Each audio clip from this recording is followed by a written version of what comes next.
আসসালামু আলাইকুম প্রিয় দর্শক, আশা করি আপনারা সবাই ভালো আছেন আল্লাহর রহমতে। বাংলাদেশের আবহাওয়া অধিদপ্তর থেকে পাওয়া আজকের এই মুহূর্তে খুবই গুরুত্বপূর্ণ খবর। কেটেছে ঘূর্ণিঝড়ের আশঙ্কা। চলতি সপ্তাহের শেষে ধেয়ে আসতে পারে বছরের প্রথম কালবৈশাখী ঝড়, এমনটা জানাচ্ছে বাংলাদেশের আবহাওয়া অধিদপ্তর। আজ কোন কোন জেলার আবহাওয়া কেমন থাকবে, কবে আসবে এই ঝড় বৃষ্টি, কি জানালো আজকের আবহাওয়া রিপোর্টে জানিয়ে দেব। সম্পূর্ণ বিস্তারিত ভিডিওদের সঙ্গে থাকুন। আর আপনি কোন জেলা থেকে আমাদের আবহাওয়ার খবরটি দেখছেন অবশ্যই কমেন্ট করে জানাতে পারেন। আর সবার আগে সবার প্রথম সঠিক আবহাওয়ার খবর জানতে আমাদের চ্যানেলটিকে সাবস্ক্রাইব করে রাখুন। এবার জেনে নিন এক নজরে। চলতি মাসে নেই কোনো ঘূর্ণিঝড়ের আশঙ্কা। আজ থেকে আবহাওয়া বদলাতে শুরু করবে। ফিরবে বসন্তের মনোরম আবহাওয়া। সকালে আকাশে ঘোরাঘুরি করবে মেঘ, দিনের বেলা ভ্যাপসা গরম। সেই সাথে আকস্মিকভাবে পশ্চিমা আকাশে ঘন কালো মেঘ ঘনিয়ে আসতে পারে। এরপর কিছুক্ষণের মধ্যে শুরু হবে বজ্রসহ কালবৈশাখী ঝড়। আজ থেকে চলতি মাসের শেষ সপ্তাহ পর্যন্ত এরকম পরিস্থিতির দেখা মিলতে পারে। সেই সাথে স্বস্তিরও খবর রয়েছে। আগামী 24শে মার্চ থেকে 31শে মার্চের ভিতরে সিলেট বিভাগ সহ দেশের বিভিন্ন অঞ্চলে হালকা মাঝারি বজ্রসহ ঝড় বৃষ্টির সম্ভাবনা রয়েছে ইনশাল্লাহ। গতকাল ক্রমেই শক্তিশালী হয়ে ওঠা গভীর নিম্নচাপটি শেষ পর্যন্ত ঘূর্ণিঝড় অশানিতে আর রূপ নিতে পারল না।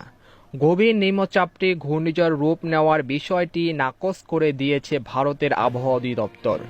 সেই সাথে এটি আজ সন্ধ্যা নাগাদ দুর্বল অবস্থায় মিয়ানমারের উপকূল অতিক্রম করতে পারে বলে জানিয়েছেন আবহাওয়াবিদরা। এরই সাথে আজকের মধ্যে নিম্নচাপটি ইতিহাসের পাতায় নাম লিখতে চলেছে। এদিকে দেশের দিকে ধেয়ে আসছে বছরের প্রথম কালবৈশাখী ঝড় ও বজ্র বৃষ্টি।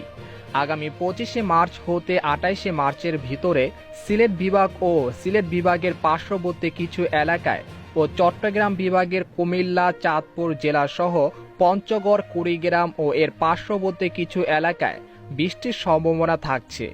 আক্রান্ত স্থানে আকস্মিকভাবে স্বল্প সময়ের জন্য ধমকা হাওয়া সহ বৃষ্টি বা বজ্র বৃষ্টির সম্ভাবনা থাকছে।